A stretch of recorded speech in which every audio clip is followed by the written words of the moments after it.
शिवविरञ्चनुतं शरण्यं भृत्यार्थिहं प्रणतपालभवाब्धिपोतम् वन्दे महापुरुषते चरणारविन्दम् अस्ति स्वस्तरुणिकराग्रविगलत् कल्पप्रसूनाप्लुतं वस्तु प्रस्तुतवेणुनादलिहरि निर्वाणनिर्व्याकुलम् स्रस्तैवध्वनि विविलसद् गोपीसहस्राव्रतम् हस्तन्यस्तनतापवर्गमखिलो दारं किशोराकृति। जय जय श्री राधारमण, जय जय नवल किशोर, जय गोपी चित्तचोर प्रभु, जय जय माखन चोर। जय श्री कृष्ण, प्रणाम। भगवद वार्ता के इस संदर्भ में आप सब लोगों का पुनः स्वागत है। कल हम लोगों ने थोड़ी सी चर्चा जगन्नाथपुरी के श्री जगन्नाथ भगवान के विषय में की और उसके पीछे भाव ये था कि त्रिलोकी नाथ तीनों लोकों में सर्वथा निवास करते हैं, लेकिन कई बार अनेक अनेक स्थानों पर रहने के बाद भी ठाकुर जी की इच्छा ब्रजमंडल आगमन की हो जाती है। वैसी इच्छा श्री जगन्नाथ जी की हुई और वे बाबा श्री हरिदास जी के साथ में वृंदावन पधारे। श्रीमद् भागवत के हृदय स्वरूप रासपंचाध्यायी में गोपियों ने गोपी गीत गाया और गोपी गीत से पहले एक प्रणय गीत गाया। हृदय जो होता है, हृदय में कई सारे गोपनीय भाव छुपे होते हैं और गोपनीय भावों को हर किसी को नहीं बताया जाता, कुछ गिने चुने लोग होते हैं, उन्हीं के सामने ही प्रस्तुत किया जाता है। श्रीमद् भागवत का जो रास पंचाध्यायी है वो भगवान का हृदय है, और हृदय है इस भाव से ये भी समझना चाहिए कि वहां सब भगवान के गोपनीयत्व भाव रखे गए हैं और उन गोपनीय भावों का प्राकट्य कर रही हैं ब्रजमंडल की गोपिकाएं। पहला भाव वहां पर जो मैं कल कह रहा था, भगवान पिता रात्रि शरदोत्फुल्ल मल्लिका विक्षरंतुम मनश्चक्रे योग मायाम उपाश्रिता। गोपियां रासपंचाध्यायी के माध्यम से मानो ऐसा वर्णन करती हैं, इस भाव को बताना चाहती हैं। श्री सुखदेव जी महाराज उनकी तरफदारी ले रहे हैं कि भक्त का भक्ति के पथ पर चलना सार्थक कब? वो जब तक भगवान के पीछे चल रहा है तब तक वो पथिक है, लेकिन जिस दिन उसके पीछे उसका अनुगमन भगवान करें उस दिन वो भक्त है। भगवान उसके पीछे पीछे चले, भगवान उपाश्रित, तभी रास की लीला प्रारंभ होगी। भगवान आश्रित हो जाएं भक्त के, और वही करने के लिए हम आप सब लोग शास्त्रों का श्रवण, सत्संग का श्रवण, संतों की सुंदर वाणियों का श्रवण करते हैं, ताकि हम अपने आप को इस रूप में परिणत कर लें कि भगवान एक दिन हमारे पीछे पीछे चले। प्रणय गीत में गोपियों ने एक बहुत सुंदर श्लोक गाया। पहला श्लोक प्रणय गीत का, कि मैवं विभोर्हति भवान गदितुम नृशंसम् संतज्य सर्व विषयांस्तव पादमूलम् भक्ता भजस्स दुर्वग्रहमान्त्यजास्मान् देवो यथादि पुरुषो भजते मुमुक्षु। गोपियां इसमें भाव तो दूसरा कहती हैं। गोपियां कहती हैं कि हम सब कुछ छोड़ छाड़ के तुम्हारे शरण में आई हैं कन्हैया, लोक लाज छोड़ दिए, परिवार छोड़ दिए, सारे धर्म छोड़ दिए। तुम कहते हो सर्वधर्मान परित्यज्य माम एकम शरणम ब्रज, हम सब छोड़ करके तुम्हारे पास आ गई हैं। प्रणय गीत के प्रथम श्लोक का ये भाव बहुत समझने योग्य है। भक्ता भजस्व दुर्वग्रहमात्यजास्मान, वहां पर भक्त शब्द का अर्थ गोपियां क्या कह रही हैं? हे केशव, भक्त और भात, भात यानी चावल, भक्त और भात दोनों की प्रक्रिया एक जैसी होती है। जितनी मेहनत से भात बनता है उतनी ही मेहनत से भक्त बनता है। और तुम कौन हो? तुम तो भोक्ता हो, भोजन करने वाले। तुम तो केवल भात को खा लेते हो, तुमको क्या पता वो कितनी मेहनत से बना है। तो गोपियों की उस बात को हमने समझे, और एक बात उससे फिर एक रहस्य खुल जाता है। और वो रहस्य क्या है कि भक्त कौन है? भोज्य वस्तु। और भगवान कौन है? भोक्ता। तो भोज्य वस्तु कभी भी अपने भोक्ता का चयन नहीं करती, कभी भी अपने भोक्ता को ढूंढती नहीं है, भोक्ता भोज्य को ढूंढता है। समझ में आ रही बात? भोजन करने वाला अपने लिए भोजन स्वयं ढूंढता है, भोजन नहीं ढूंढता कि मैं किसके मुख में जाऊं। कहने का अभिप्राय कि भक्त को भगवान को खोजने की आवश्यकता नहीं है, भगवान भक्त को खोजते हैं। आप कहेंगे तो फिर हम क्या करें? फिर हम क्यों खोज रहे हैं? हम क्यों वृंदावन आदि तीर्थ यात्राओं में जाते हैं? देखो, हम लोग भक्ति करते हैं मतलब अपने आप को भोज्य पदार्थ बनाते हैं ताकि श्री राधा रमण लाल हमारा भोग। एकांत स्थानों पर बैठ करके भगवान का भजन करते थे। वो एक अध्यापक थे, लेकिन रिटायर होने के बाद में उन्होंने देखा अब कोई काम तो है नहीं, तो वे जंगल में जाके, नदी किनारे जाके, कभी पहाड़ों पर बैठ करके श्री पंडरीनाथ भगवान का नेत्र बंद करके स्मरण करके भजन करते थे।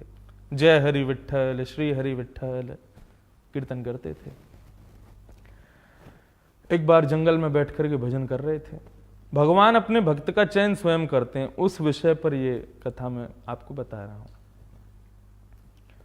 तो एक बार वन में बैठ करके भगवान का भजन कर रहे थे, तभी वहां नगर के साहब वहां से गुजर रहे थे। बादशाह थे, और बादशाह के साथ में उनके मुंशी मियाँ भी थे। तो मुंशी मियाँ जो थे वे हिंदू भक्तों को देख करके बहुत उनसे ईर्ष्या भावना रखते थे। तो बादशाह का रथ आ रहा था, तो मुंशी मियाँ दौड़ करके गए और जाकर के रास्ते में बैठे धन्ना भक्त को बार बार कहने लगे, अरे उठ जाओ, रास्ता खाली करो, हमारे रास्ता से हट जाओ। श्री दामा भक्त जी को मना करने लगे, बोले उठ जाओ हमारे मार्ग से, हमारे स्वामी आ रहे हैं, बादशाह आ रहे हैं, रास्ता खाली करो। तो बोले भैया हम मार्ग में बैठे हैं, हमारे नाम गान से आपको कोई किसी प्रकार का कष्ट तो होना नहीं चाहिए, और मार्ग तो बहुत है, कहीं से भी राजा जी निकल जाएं, इसी मार्ग से निकलना उचित है क्या? मैं अपने ठाकुर का स्मरण कर रहा हूं, राजा यदि बगल से निकल जाएं तो अच्छा रहेगा। इतने में राजा बादशाह का रथ वहां आके खड़ा हो गया। बादशाह करके बोलने लगे, बोले कि अरे मुंशी मियाँ हटो, हमें बात करने दो। हाँ भाई कौन हो तुम? बोले कि हमारा नाम दामाजी है और अध्यापक थे, अब रिटायर हो गए हैं, भगवान का भजन करते हैं। बोले अच्छा, तो अब कोई काम नहीं है तुम्हारे पास? बोले नहीं कोई काम नहीं। तो चलो हमारे साथ हमारे राजभवन में चलो। बादशाह अपने साथ में दामाजी को लेकर के अपने राजभवन में आया। राजभवन में उनको एक आसन दिया, आसन पर बैठ गए और उनसे उन्होंने पूछा कि आपकी दृष्टि में हिंदू और मुसलमान में भेद क्या है? दामाजी मुस्कुराने लगे और कहे, बादशाह हुजूर, चाहे मुस्लिम कहें चाहे हिंदू कहें, अंततो गत्वा सबकी विचारधारा तो एक ही है कि मृत्यु के बाद या तो मुस्लिम कहते हैं हमको अल्लाह मिल जाएंगे, हिंदू कहते हैं हमको भगवान मिल जाएंगे। और अल्लाह और भगवान देखा जाए तो ईश्वर ही है। चाहे हम हिंदू हों चाहे हम मुसलमान हों, लेकिन मृत्यु दोनों की होगी और मृत्यु के बाद भगवान मिलेंगे, ये दोनों की विचारधारा है। तो मेरी मति में तो केवल इतना, इससे ज्यादा कोई भेद है नहीं। तो बादशाह को बड़ी अच्छी लगी बात कि भाई इनके हृदय में कोई ऐसा विशेष भेद नहीं है। इतने में ही बादशाह के पास में कोई खबर आई कि आपके जो आपके यहाँ पर आपके भंडार को देखने वाला जो व्यक्ति है, तहसीलदार है, वो बहुत घपलेबाजी कर रहा है, अन्न का बहुत दुरुपयोग कर रहा है, उसके स्थान को परिवर्तित करना चाहिए। बादशाह की दृष्टि पड़ी दामाजी पर। बोले, दामाजी हम उसको हटा के आपको यदि रख दें तो आप पूरा संभाल लेंगे? बोले, जो हुजूर, जो हुक्म, आप जैसा कहेंगे वैसा कर लेंगे। तो दामाजी को राजा ने अपने भंडार का अधिपति बना दिया। और वो भंडार जो था वो प्रजा के लिए था, प्रजा के वितरण के लिए था। अब दामाजी की नई नई जॉब लगी थी, नया नया काम मिला था, तो घर आकर के उन्होंने पहली तनख्वाह से अपनी पत्नी से कहा, देवी आज हमारा खूब सुंदर नौकरी लगी है, राजा के यहाँ कुछ वेतन मिला है, तो मेरी इच्छा है कि आज पहले वेतन से ब्राह्मणों को भोजन कराया जाए।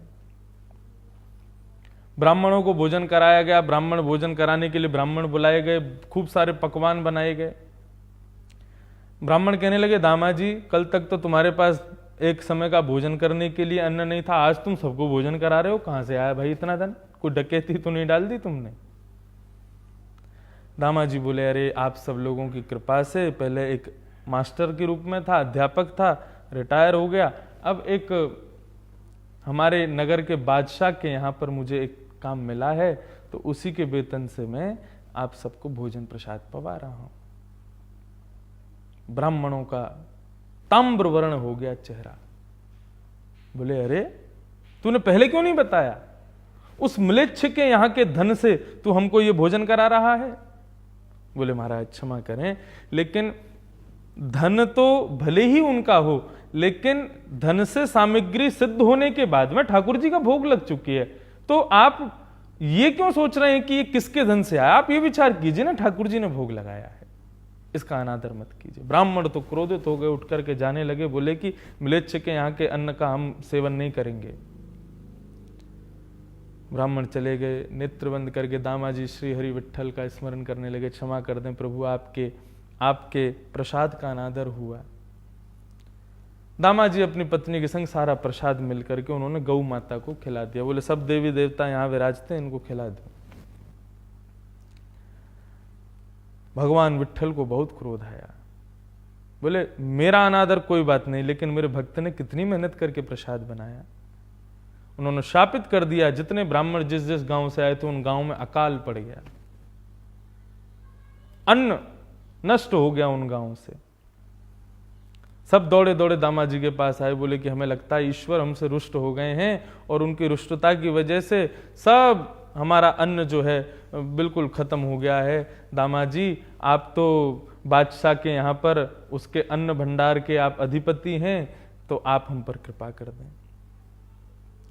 दामाजी तो सहज भाव से गए और जाकर के वे मुंशी मियाँ जो बादशाह के मुंशी थे उनसे जाके उन्होंने कहा कि महाराज ये सब ब्राह्मण बहुत दुखी हैं, मेरी इच्छा होती है कि मैं दोनों भंडार खोल करके इनको दे दूं और ये लोग उसका सदुपयोग कर लेंगे और धीरे धीरे फिर यही लोग उसको भर देंगे। मुंशी मियाँ बोले, हाँ भाई बात तो ठीक है तुम्हारी, तुम कर दो ऐसा। लेकिन मुंशी मियाँ भीतर ही भीतर बहुत ज्यादा चिढ़ते थे दामाजी से। अब यहां पर दामाजी ने सारे वो भंडार खोल करके सब ब्राह्मणों में वितरित कर दिए और मुंशी मियाँ दौड़ करके बादशाह के पास गए और बादशाह जाके बोले, हुजूर बहुत बड़ा अपराध हो गया। बोले, हम तो पहले ही सोच रहे थे कि ये हमारे यहाँ आकर के बहुत बड़ा अनादर करेगा और उसने कर ही दिया। बादशाह बोले, किसने क्या कर दिया, साफ स्पष्ट बोलो। तब मुंशी मियाँ बोले कि महाराज जो हमारे यहाँ दामा नाम का व्यक्ति आया है उसने देखो आपसे बिना पूछे दोनों भंडार खोल करके और सारा जो अन्न है ब्राह्मणों में वितरित कर दिया। राजा ये सुनकर के और प्रसन्न हो गए, बोले वाह वाह वाह, बहुत बढ़िया किया भैया, हमसे पूछना भी उचित नहीं समझा, हमारी बिना हमें परेशान किए उसने देखो कितना बढ़िया काम किया, सब लोगों को जरूरतमंदों को अन्न दे दिया। अरे भैया उसको प्रसन्न हम हैं उससे, अब उसको 1000 सोने की मोहर और दो। मुंशी तो और ज्यादा चिढ़ गया, बोले कि मैं करना कुछ चाहता तो हो कुछ और गया। तो मुंशी बोले महाराज बात ऐसी नहीं है जैसी आप सोच रहे हैं, कुछ और है। बोले बताओ तो सही क्या बात है। बोले बात ऐसी है कि मैंने दामाजी से कहा कि बादशाह को जाके खबर कर दो, बादशाह से पूछ तो लो। तो दामाजी पता है क्या बोले? बोले क्या बोले? बोले बोलते हैं कि बादशाह कौन है, बादशाह से पूछना जरूरी क्यों है? अरे हम अधिपति हैं 2 तहखानों के, हम जहां चाहेंगे वहां दे सकते हैं, बादशाह से क्यों पूछेंगे? ये बात सुनकर के बादशाह क्रोधित हो गया। बोले हमारी आज्ञा है, जाकर के दामा को बंदी बना दो और बंदी बना करके पूरे नगर में घसीटते हुए लेकर के जाओ और उसको फांसी के फंदे पर लटका दो। मुंशी मियाँ बोले जो आज्ञा। अब मुंशी मियाँ दूसरा रूप धारण करके दामाजी के पास गए। बोले भैया बहुत बुरा काम हो गया, राजा तो बहुत नाराज हो गए और उनको तो बहुत बुरा लगा कि आपने उनसे क्यों नहीं पूछा, और इस बात पर मैंने तो खूब मना किया, सुनने से पहले मेरी मृत्यु क्यों नहीं हो गई, राजा ने तो इतना कठोर आदेश दे दिया है। दामाजी बोले क्या हो गया भैया? बोले राजा ने आज्ञा की है कि आपको फांसी के फंदे पर चढ़ा दिया जाए।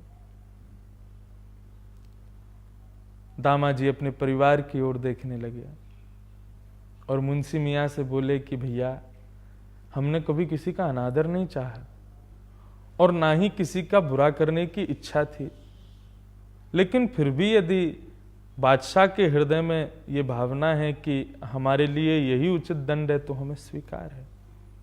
दोनों हाथों में हथकड़ियां लगा करके और दामाजी को मुंशी मियाँ पूरे बाजार में घुमाते हुए फांसी के फंदे पर ले जा रहे हैं। मार्ग में ही श्री पंडरीनाथ भगवान का मंदिर पड़ा। दामाजी महाराज के नेत्रों में अश्रु आ गए जैसे ध्वजा का दर्शन किया श्री विठलनाथ भगवान के मंदिर की। दामाजी हाथ जोड़ करके मुंशी मियाँ से कहते हैं, बोले कि मैं आखिरी बार अपने इस गांव से जा रहा हूं तो मेरी इच्छा है कि मैं एक बार श्री पंडरीनाथ भगवान का दर्शन कर लूं। बोले ठीक है जाओ। पंडरीनाथ भगवान के सामने जाकर के श्री दामाजी ने पदावलियों का गान किया। श्री पंडरीनाथ भगवान को बार बार यही कह रहे हैं, प्रभु जी मोरी क्या बिगड़ेगी, जाएगी लाज तुम्हारी। मेरी क्या बिगड़ेगी प्रभु? ये पद सूरदास जी का है, लेकिन दामाजी की इस कथा को श्रवण करते समय ऐसा लगता है कि मानो शायद दामाजी ने भी यही गाया हो। प्रभु कल को लोग पूछेंगे कि दामा को फांसी के फंदे पर चढ़ा दिया, वो तो भगवान का भक्त था, भगवान ने उसकी रक्षा नहीं की, तो सब उत्तर देंगे नहीं, विट्ठल भगवान ने कोई रक्षा नहीं की। लेकिन प्रभु मैं आपको कष्ट नहीं देना चाहता, यदि मेरी फांसी पर लटकने से आपको प्रसन्नता है, क्योंकि आपकी इच्छा के बिना कुछ नहीं होता, मैं खुशी खुशी आपके श्री चरणों का स्मरण करते हुए उस फांसी पर लटक जाऊंगा। दामाजी को मुंशी ले जाने लगा, लेकिन श्री पंडरीनाथ भगवान से वो दामाजी का वो स्वरूप देखा नहीं गया। और श्री पंडरीनाथ भगवान नन्हे से बालक का रूप धारण किए और नन्हे से बालक का रूप धारण करके इतने सुंदर बालक के रूप धारण करके और बादशाह के राजभवन में पहुंच गए। राजभवन में पहुंचे तो द्वारपालों ने पूछा कौन हो भाई? बोले मुझे दामाजी ने भेजा है, मैं उनका सेवक हूं। बोले क्यों आए हो? बोले कि वो जो 2 भंडार उन्होंने खाली किए थे ना, दामाजी ने कहा उनको जाके भर दो, तो उनको भरने आया हूं। द्वारपाल बोले अच्छा रुको, राजा से पूछ लें हम। बादशाह के पास गए, बोले हुजूर एक बालक आया है बाहर। बोले कौन है बालक? बोले बोलता है हम दामा के सेवक हैं। बादशाह बोला दामा हमारा सेवक और उस दामा का भी एक सेवक है? वाह भाई, क्या कह रहा है? बोले कि वो बोलता है भंडार भरने आया है। बोले भंडार भरने आया, कुछ लाया साथ में? बोले और तो कुछ नहीं, एक पोटली है उसके हाथ में। बोले अच्छा, चलो ले जाओ, जाकर के भरवाओ, देखते हैं कितना भरता है।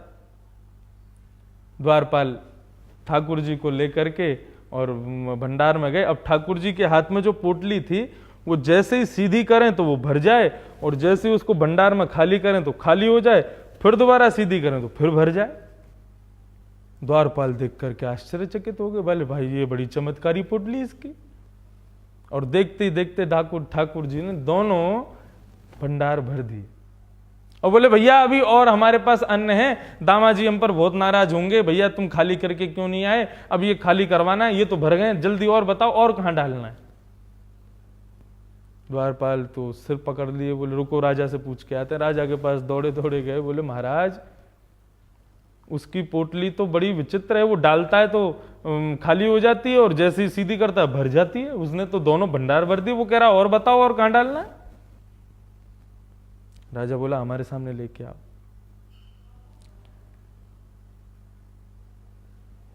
पंडरीनाथ भगवान को दोनों द्वारपाल लेकर के आए। श्री पंडरीनाथ भगवान ने जैसे ही राजभवन में प्रवेश किया, राजा के सामने आके हुजूर हम आपके चरणों में हाजिर हैं। बादशाह ने जैसे ही नेत्र ऊपर करके पंडरीनाथ भगवान के स्वरूप को देखा है, घुंघराली अलकावलियां हैं, सांवला सलोना स्वरूप है, तिरछे नयन ठाकुर जी के ऐसे सुंदर दिख रहे हैं, पीली पीतांबरी पहनी है, ऊंची धोती पहनी है, ठाकुर जी नन्हे से बालक बन के आए हैं। बोले हुजूर हम दामा के सेवक हैं और दामा की आज्ञा से आपका भंडार भरने आए, भंडार भर गए हैं, अब बताइए और कहां भरें, हमारे पास तो और अन्न बचा है। बोले भैया भंडार छोड़ो, ये बताओ तुम्हारा इतना सुंदर स्वरूप कैसे? वो तो स्वरूप पर मोहित हो गया ठाकुर जी के। अरे भैया क्यों ना हो, जिस स्वरूप पर तीनों लोग न्योछावर हो जाते हैं उस पर एक छोटा सा राजा मोहित नहीं होगा? अब तो राजा टकटकी लगा करके उनको ही देखता रहे, उन्हीं के स्वरूप को देखता रहे। अब तो सब भूल गया, बस उनसे प्रार्थना करे। बोले सुनो तुम्हारा नाम क्या है? बोले दामाजी हमको प्रेम से बिट्ठू बिट्ठू कह के बुलाते हैं। बोले कहाँ रहते? बोले उन्हीं के पास रहते हैं और वो सब भोजन कर लेते हैं, फिर जो थोड़ा बहुत बचता है तो हम भी पा लेते हैं, उन्हीं की सेवा में रहते हैं।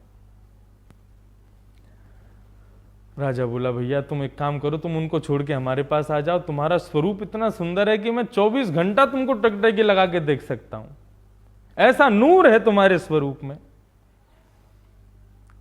भगवान बोले भैया हम तो अपने स्वामी के अलावा कहीं जाते नहीं हैं, और स्वामी आज्ञा कर देंगे तो हम आपके पास आ भी जाएंगे, बाकी आप स्वामी से आज्ञा ले लेना, वे कह देंगे तो मैं आपकी सेवा में आ जाऊंगा।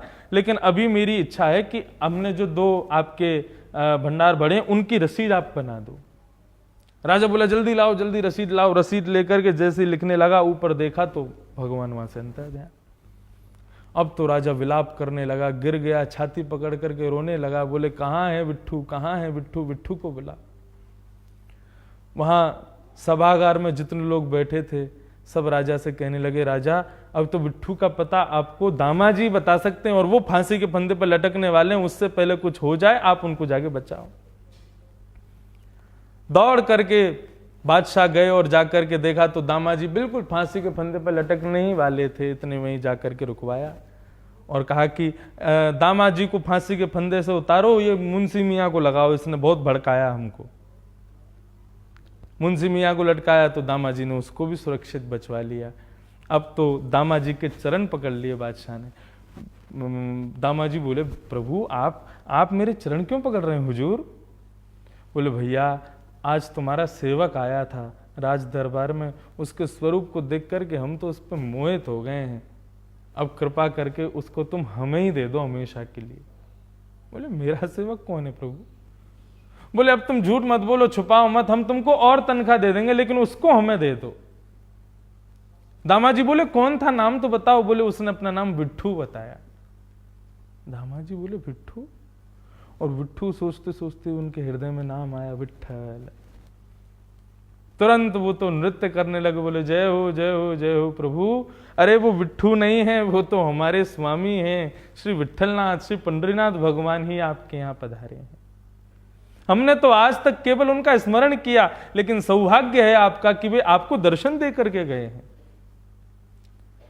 अब तो राजा कहने लगा मुझे ले चलो उनके पास। पंडरीनाथ भगवान श्री विट्ठल भगवान के मंदिर में दामाजी बादशाह को लेकर के गए और दोनों भुजाओं को कमर से लगाए हुए वीट पर खड़े भगवान विट्ठल का दर्शन कराया। तो राजा बोले नहीं, ये वो विट्ठू नहीं है जो मेरे पास आया था। बोले महाराज है तो यही, लेकिन ये दूसरे रूप में आए होंगे। तो बोले इनसे कहो ना वही रूप धारण कर लें। तब श्री दामाजी ने पद गा करके और विट्ठल भगवान को रिझाया, बोले कि आप इनको वही रूप में दर्शन कराओ। तो श्री पंडरीनाथ भगवान पुनः से दामाजी के सेवक बन के पीछे खड़े हो गए और पीछे खड़े होकर के राजा से कहते हैं, राजा हम आपके सामने हाजिर हैं। पीछे मुड़ करके देखा तो नन्हा सा बालक खड़ा है। राजा ने चरण पकड़े और राजा को भक्ति का वरदान भगवान विट्ठल ने दिया। तो इस संदर्भ से क्या समझ में आया? भगवान अपने भक्त का चयन स्वयं करते हैं। बस भक्त को क्या चाहिए? अपने आप को योग्य बनावे। श्रीमद् भागवत, महाभारत, श्रीमद् रामचरितमानस आदि आदि ये जितने भी ग्रंथ हैं जिनको लेकर के बड़े बड़े वक्ता देश विदेशों में घूमते हैं, ये केवल और केवल मानव का श्रृंगार करते हैं, मानव को भगवान के योग्य बनाते हैं। कथा में हजारों लोग कथा सुन रहे हैं, सबका श्रृंगार हो रहा है, लेकिन योग्यता उस श्रोता की होनी चाहिए कि वो अपना श्रृंगार और अच्छे ढंग से करवाए, ताकि हजारों में भगवान उसका चयन करें। मैं अपनी कथा में कहा करता हूं कि हजारों लोग भगवान का दर्शन कर रहे हैं, वो श्रेष्ठ बात नहीं है। हजारों में भगवान किसको देख रहे हैं, वो श्रेष्ठ बात है। तो अपने आप को योग्य बनाइए, ताकि आपकी योग्यता पर रीच करके भगवान आपका चयन करें। अंतिम बात कहते हुए वाणी को विराम दूंगा। भगवान ने अपने भक्त के लक्षण बताए। हर जगह हम लोग बताते हैं भगवान कैसे हैं, भगवान कैसे हैं। भगवान ने अपने भक्त का स्वरूप बताया, मेरे भक्त कैसे होते हैं। और इस बात को समझ करके इस पर थोड़ा विचार कीजिएगा। भगवान कहते हैं कि वाग्गदगदा द्रवते यस्य चेत्तम रुदात्यभीक्ष्णं हसति क्वचिच्च विलज्ज उद्गायति नृत्यते च मद्भक्तियुक्तो भुवनं पुनातु। भगवान अपने भक्त का लक्षण बता रहे हैं। पहला लक्षण बताते हैं वाग गदगदा द्रवते यस्य चित्तम। उसका वाणी मेरा स्मरण करते अवरुद्ध हो जाती है, गदगद होके भर जाती है, बोल नहीं पाता फिर वो कुछ। रुदत्य भिक्षणम हसती क्वचिच्च। किसी भी काम को करते करते कभी भी रोने लग जाता है मेरा स्मरण करके, कभी भी हंसने लग जाता है। विलज्ज उद्गायत नृत्य तेच। लज्जा से रहित होकर के खूब नृत्य करता है, खूब गान करता है। साधारण लोगों को वो पागल लगेगा, लेकिन भगवान कहते हैं मदभक्ति युक्त हो, वो मेरा भक्त है। भुवनम पुनातु, वो पूरे भुवन को, त्रिभुवन को पवित्र करने के लिए आया है। तो बस आज के भगवत भाव से यही कहना चाहता हूं, अपनी योग्यता स्वयं बनाइए। आप योग्य बनेंगे तो ठाकुर जी आपका चयन करेंगे। फिर मिलेंगे अगले भगवत वार्ता में। आप सब लोगों का अमूल्य समय मैंने लिया, उसके लिए आप सब लोगों को बहुत बहुत धन्यवाद। आप लोग श्रवण कर रहे हैं, खूब आनंदित हो रहे हैं, मुझे खूब अच्छा लग रहा है आप सबके मध्य में इस प्रकार आकर के। बस ये जल्दी लॉकडाउन पूरा हो तो अभी आप मुझे देख पा रहे हैं, मैं आपको नहीं देख पा रहा। जल्दी लॉकडाउन पूरा हो, कथाएं हो तो मैं भी आपको देख सकूं, उससे और ऊर्जा का वर्धन होगा। बस इसी भाव को कह करके अपनी वाणी को मैं विराम दूं। आप सब लोग स्वस्थ रहिए, मस्त रहिए, घर पर ही व्यस्त रहिए। आप सब लोगों को जय श्री कृष्ण, प्रणाम।